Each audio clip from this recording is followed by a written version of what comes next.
अमृतपाल सिंह को लेकर एक बहुत बड़ी खबर और बहुत ही सनसनीखेज खबर सामने आई है, जो कि सभी को, मैंने पहले बोला था, ध्यान रखना। 18 मार्च को उनका एनएसए यूएपीए सब कुछ खत्म होने जा रहा है और 18 मार्च को तो आने ही आने हैं बाहर।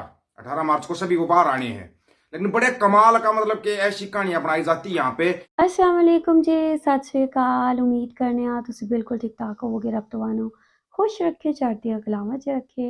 इत्थे जी असीं अज गल करांगे अमृतपाल सिंह खालसा दे बारे च। इत्थे वड्डी अपडेट जिहड़ी निकल के सामने आई है। इत्थे अमृतपाल सिंह खालसा नू लैके एक वड्डा स्टैप जिहड़ा है ओह लिया गया है। किहड़ा स्टैप है अमृतपाल सिंह दी रिहाई दे बारे विच की अपडेट है, वीडियो आखिर तक वेखो। वीडियो वेखो तो पहले साढ़े चैनल ते नवे हो तो चैनल नू तुसी लाजमी सबसक्राइब करो तो बैल आइकॉन नू भी क्लिक करो। सो चलते हैं, देखते हैं वीडियो। Let's go. नमस्कार भाई दोस्तों, अमृतपाल सिंह को लेकर एक बहुत बड़ी खबर और बहुत ही सनसनीखेज खबर सामने आई है, जो कि सभी को, मैंने पहले बोला था, ध्यान रखना। 18 मार्च को उनका एनएसए यूएपीए सब कुछ खत्म होने जा रहा है और 18 मार्च को तो आने ही आने हैं बाहर। 18 मार्च को सभी को बाहर आने हैं, लेकिन बड़े कमाल का मतलब कि ऐसी कहानियां बनाई जाती है यहाँ पे कि भाई आप सोचोगे ना, सोच के आपका दिमाग काम करना बंद कर देगा कि ऐसे भी कहानियां हमारे देश के अंदर बनाई जाती है, ऐसे कहानियां गढ़ी जाती है, ऐसे किरदार कुशी की जाती है। कहां पे अमृतपाल सिंह? 2 साल हो जाएंगे, 18 मार्च को 2 साल हो जाएंगे उसको। कहां? डिब्रूगढ़ जेल के अंदर, हजारों किलोमीटर दूर बैठा है। और आज से 7-8 महीने पहले कत्ल होता है गुरप्रीत हरीके का। 7-8 महीने पहले उस कत्ल केस में अमृतपाल और 17 लोगों का नाम आया है, जिनमें से बोल रहे 12 को गिरफ्तार कर लिया। वो 2 साल से अरेस्ट है, 2 साल से डिब्रूगढ़ जेल के अंदर है। 2 साल से 6-7 महीने पहले कत्ल हुआ, उसके अंदर उसका नाम आ गया। 1436 पन्नों की रिपोर्ट भेजी है एसआईटी ने। एसआईटी उसकी जांच कर रही थी, गुरप्रीत हरीके के कत्ल केस की जांच कर रही थी एसआईटी। एसआईटी ने जांच करके स्पेशल ये रिपोर्ट सौंपी है कोर्ट को, स्पेशल रिपोर्ट सौंपी है।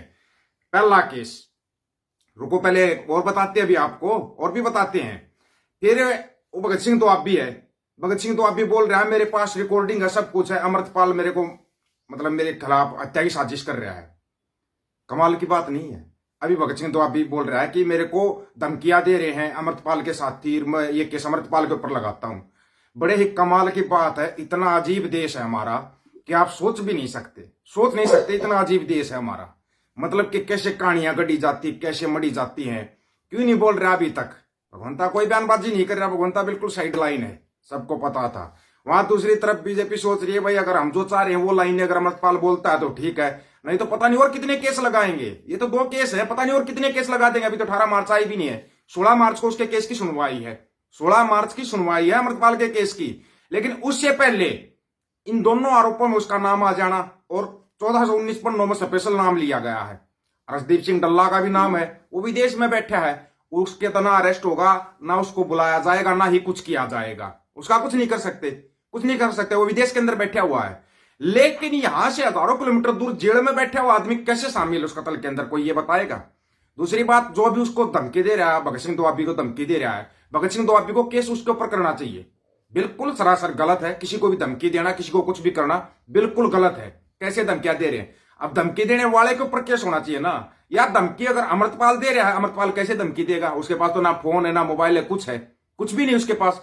उसके ऊपर केस कैसे होगा? यहाँ पे सोचने वाली बात यह है, उसके ऊपर केस कैसे लगेगा? लेकिन केस लगा दिया जाता है। हमारे यही तो सबसे बड़ी खासियत है यहाँ की। इतने ठोस और लचीले कानून है, नहीं तो कानून होते सऊदी अरब जैसे अरब देशों के कानून ना, ऐसे कानून होने चाहिए। कोई चोरी करते समय भी डरे, बलात्कार का तो मखौल सा बना रखा है, मखौल सा बना रखा है, क्योंकि संस्कारी बलात्कारी हो जाते हैं। अगर किसी को संस्कारी बलात्कारी ना देख लो जाके, कहां पे मिलते हैं सबको पता है, कहां मिलेंगे ये भी सबको पता है। वो बयान दे रहा हो बाबा बिहार से हिंदू राष्ट्र की शुरुआत होगी, बिहार से हिंदू राष्ट्र की शुरुआत होगी।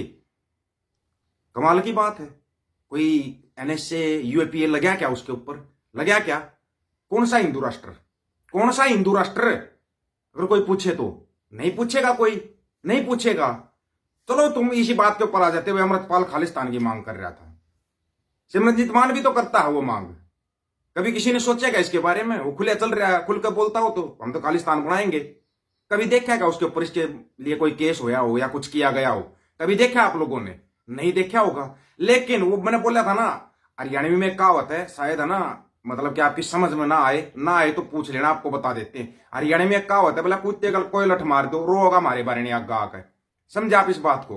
मतलब लाठी कहीं खाएगा कुत्ता, रोएगा दरवाजे पर आगा हमारे पे आके, ये समस्या हो जाती है। वो जेल के अंदर बैठा हुआ है, वो इस कत्ल में भी शामिल, वो धमकी देने में भी शामिल, वो हर जगह पे शामिल होता जा रहा है।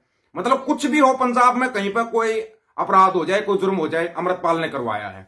ये एक सिस्टम बना लिया है, सिस्टम कि भाई कुछ भी होया ले दो उसका नाम, कुछ भी होया ले दो उसका नाम।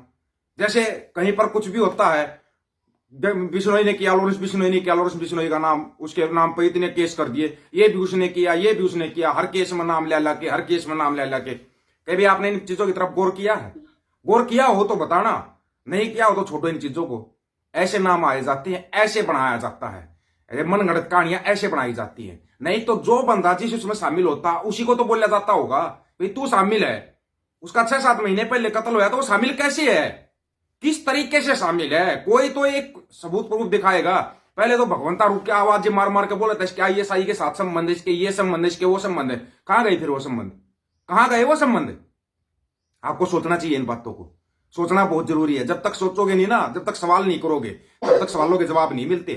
कहने को कोई कुछ भी कह देगा, कैसे बोल दिया ये, हाँ वो शामिल होगा, बड़े आसानी से बोल देते वो शामिल होगा।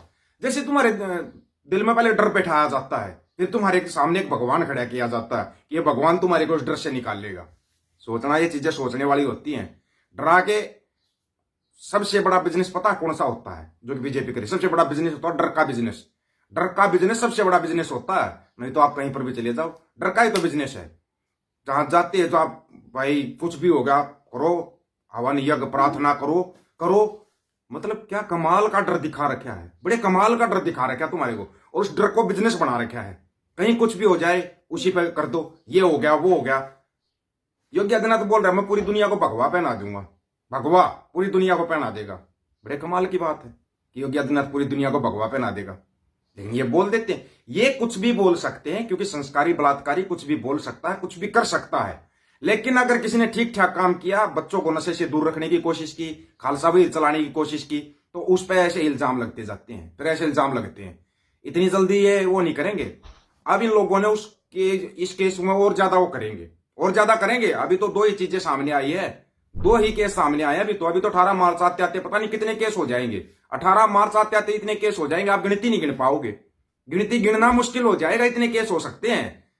जब तक जुल्म के खिलाफ बोलोगे नहीं, मुंह नहीं खोलोगे, ये मत समझना कि तुम्हारा नंबर नहीं आएगा, तुम बच जाओगे। भाई हमने तो कुछ नहीं बोले, हम तो बच जाएंगे। नहीं बचोगे, नंबर सबका आएगा, नंबर सबका आएगा। जैसे एक थी रालोद, यूपी के अंदर है, वो चौधरी चरण सिंह का पोता पार्टी बनाई थी, उसके बाद पार्टी खा गई, बीजेपी खा गई। पहले अपने अंदर शामिल किया, फिर उसकी पार्टी को खा गई। ठीक है, ऐसा होना चाहिए, इन लोगों के साथ होना चाहिए। जैसे जेजेपी को खा गए थे, हरियाणा से जेजेपी को खा गए थे, पंजाब में बादलों को खा गए, ठीक है ना।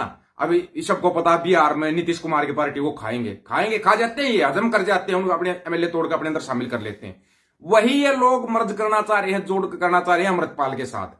पहले प्रेशर दिया जाता है, चाहे हजारों करोड़ का घोटाला कर रखा हो, बीजेपी ज्वाइन कर लो, घोटाले में कहीं भी नाम नहीं आएगा। ये वही कर रहे हैं, दुनिया भर के केस लगाएंगे ताकि वो इनके साथ शामिल हो जाए। देखना यह है कि वो लड़ते कब तक हैं, देखने वाली बात यह कि वो कब तक लड़ते हैं, कब तक बचते हैं, सबसे बड़ी देखने वाली बात है ये। नहीं तो अगर आप लोगों को शिक्षा लेनी हो ना, तो सिंह साहबों से लो, जैसे जथेदार भाई जगतार सिंह आवारा है, उनसे लो शिक्षा। कहीं पर लेके दिखाओ, ज्यादा नाम लेके दिखाओ। खुद गृह मंत्री ने संसद के अंदर खड़ा होकर बोला था अगर माफी मांगेंगे तो, तभी बोल दिया था नहीं मांगते, नहीं मांगते, आजीवन कैद में रहना मंजूर है लेकिन माफी नहीं। अब ये लोग ऐसे ही प्रेशर बनाते हैं, ये प्रेशर बनाने का तरीका होता है, वो प्रेशर बनाया जा रहा है, उसके ऊपर बनाया जा रहा है कि भाई ये कहीं कभी तो आके थकेगा, हारेगा, कभी तो हमारे पैर पकड़ेगा, कभी तो कहेगा ठीक है मैं आपके साथ मिलना चाहता हूं। क्योंकि टारगेट 2027 का चुनाव है, 2027 का चुनाव है टारगेट, ये आपको बहुत पहले बता दिया गया था। अभी 2 केस लगे, पता नहीं दोषी भी लग जाए, दोषी भी हो सकता है, कोई बड़ी बात नहीं है। आप लोगों की क्या राय है इसके बारे में, जो ये केस लगा रहे हैं, प्रेशर डाल रहे हैं? आप लोग अपनी राय रखना, आपकी राय का इंतजार रहेगा, क्योंकि आपकी राय बहुत महत्वपूर्ण है। सभी साथियों को राम राम, नमस्कार, आदाब, सत श्री अकाल। वीडियो को ज्यादा से ज्यादा शेयर, चैनल को सब्सक्राइब और बेल आइकन को दबाना दोस्तों। ऑफिशियल दीपक को यूट्यूब चैनल बात आकर सच की करेंगे, अब सच की बात हम करेंगे। वीडियो को शेयर करने की जिम्मेवारी आप लोगों की। गज के आखो वाहिगुरु जी का खालसा, वाहिगुरु जी की फतेह। ਓਕੇ ਜੀ, ਇਹ ਰਿਪੋਰਟ ਤੁਸੀਂ ਵੇਖੀ ਹੈ। ਇੱਥੇ ਅੰਮ੍ਰਿਤਪਾਲ ਸਿੰਘ ਦੀ ਰਿਹਾਈ ਨੂੰ ਲੈ ਕੇ ਜਿਹੜੀਆਂ ਤਾਰੀਖਾਂ ਨੇ, ਉਹ ਤਾਰੀਖ ਤੇ ਤਾਰੀਖ ਜਿਹੜੀ ਪੈਂਦੀ ਜਾਂਦੀ ਪਈ ਹੈ। ਤੇ ਨਾਲ ਇੱਥੇ ਇੱਕ ਨਵੀਂ ਚੀਜ਼ ਜਿਹੜੀ ਸਾਹਮਣੇ ਆਈ ਹੈ ਕਿ ਅੰਮ੍ਰਿਤਪਾਲ ਸਿੰਘ ਨੂੰ ਲੈ ਕੇ ਹੋਰ ਵੀ ਨਵੇਂ ਇਲਜ਼ਾਮ ਜਿਹੜੇ ਨੇ ਉਹ ਲਾਏ ਜਾਂਦੇ ਪਏ ਨੇ ਕਿ ਅੰਮ੍ਰਿਤਪਾਲ ਸਿੰਘ ਦੇ ਜਿਹੜੇ ਸਾਥੀ ਨੇ ਉਹ ਭਗਵਤ ਮਾਨ ਨੂੰ ਜੀ ਧਮਕੀਆਂ ਲਾਉਂਦੇ ਪਏ ਨੇ ਤੇ ਇਹ ਇਲਜ਼ਾਮ ਜਿਹੜਾ ਅੰਮ੍ਰਿਤਪਾਲ ਸਿੰਘ ਤੇ ਲਾਇਆ ਜਾਂਦਾ ਪਿਆ, ਇਹ ਇਲਜ਼ਾਮ ਬਿਲਕੁਲ ਸਰਾਸਰ ਗਲਤ ਤੇ ਝੂਠਾ ਹੈ। ਇਹਦੇ ਵਿੱਚ ਕੋਈ ਸੱਚਾਈ ਨਹੀਂ। ਇੱਥੇ ਤੁਸੀਂ ਹਿਸਾਬ ਲਾ ਸਕਦੇ ਹੋ, ਜਿਹੜੇ ਹਿੰਦੂ ਰਾਸ਼ਟਰਾਂ ਦੀ ਗੱਲ ਕਰਦੇ ਨੇ ਉਹਨਾਂ ਦੇ ਬਾਰੇ ਵਿੱਚ ਕੋਈ ਐਕਸ਼ਨ ਨਹੀਂ ਲਿਆ ਜਾਂਦਾ, ਲੇਕਿਨ ਇੱਥੇ ਕੋਈ ਖਾਲਿਸਤਾਨ ਦੀ ਗੱਲ ਕਰੇ, ਖਾਲਸਾ ਦੀ ਗੱਲ ਕਰੇ, ਉਹਦੇ 'ਤੇ ਸਖਤ ਐਕਸ਼ਨ ਲਏ ਜਾਂਦੇ ਨੇ ਤੇ ਹਰ ਤਰ੍ਹਾਂ ਦੇ ਇਲਜ਼ਾਮ ਤੇ ਕੇਸਿਸ ਝੂਠੇ ਪਾ ਕੇ ਉਹਨੂੰ ਜੇਲ੍ਹ ਦੇ ਵਿੱਚ ਸੁੱਟਿਆ ਜਾਂਦਾ ਹੈ, ਜਿੰਝ ਅੱਜ ਅੰਮ੍ਰਿਤਪਾਲ ਸਿੰਘ ਜੀ ਦੇ ਨਾਲ ਹੁੰਦਾ ਪਿਆ। ਤੁਸੀਂ ਕੀ ਕਹੋਗੇ? ਤੁਹਾਡਾ ਕੀ ਕਹਿਣਾ? ਤੁਸੀਂ ਜੋ ਵੀ ਕਹਿਣਾ ਚਾਹੁੰਦੇ ਹੋ ਲਾਜ਼ਮੀ ਦੱਸੋ ਕਮੈਂਟ ਸੈਕਸ਼ਨ 'ਚ। ਵੀਡੀਓ ਨੂੰ ਲਾਈਕ ਤੇ ਸ਼ੇਅਰ ਕਰੋ। ਆਪਣਾ ਖਿਆਲ ਰੱਖੋ, ਆਪਣੇ ਇਸ ਚੈਨਲ ਦਾ ਵੀ। ਤੁਹਾਡਾ ਫਿਰ ਤੋਂ ਮੁਲਾਕਾਤ ਹੋਣੀ। ਸਤਿ ਸ਼੍ਰੀ ਅਕਾਲ ਜੀ।